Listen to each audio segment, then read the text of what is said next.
Budayawan Gunawan Muhammad menyatakan keprihatinannya pada masa depan Indonesia.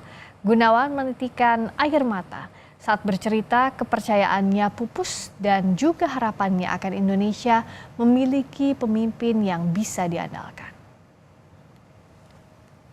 Memuja Jokowi karena mengharapkan sebenarnya Indonesia punya pemimpin yang bisa diandalkan kata-katanya.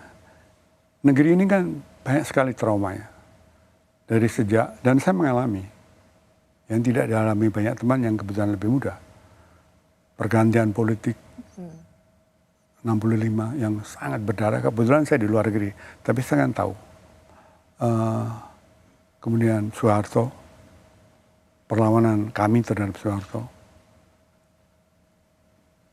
penculikan, lalu kemudian gejolak-gejolak yang lain, kerusuhan rasial, kekerasan-kekerasan lain terhadap minoritas, itu kan banyak sekali trauma. Kan itu perlu suatu dasar kepercayaan bersama, supaya jangan lagi terulang. Jadi ketika itu saya lihat Pak Jokowi nggak bisa saya pegang lagi, dan saya tidak melihat ada pemimpin lain saat itu ya, dan saya nggak sampai sekarang belum lihat, saya sedih. Saya sedih loh. Saya ini dari kecil disuruh berharap. Tanah air itu kan nasib ya, tapi juga amanah. Nasib kita kan nggak bisa kita merasa, kita tidak ditakdirkan menjadi orang Manchuria, Indonesia. Bukan permintaan kita, bukan milih. Tapi juga amanah, karena begitu ada di tengah, kita harus membuat ini selamat.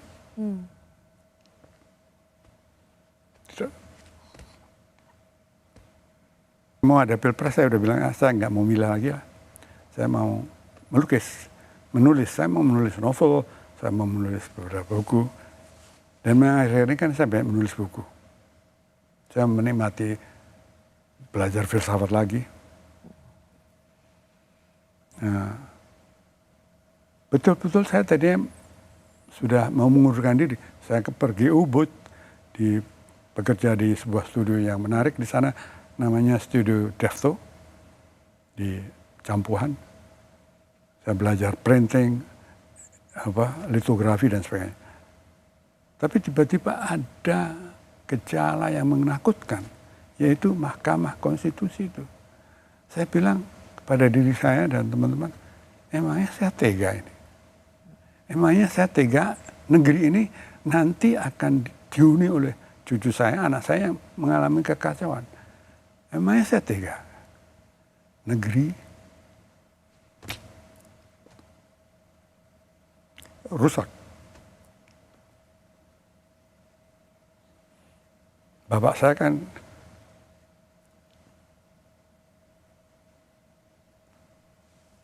mati ditembak Belanda.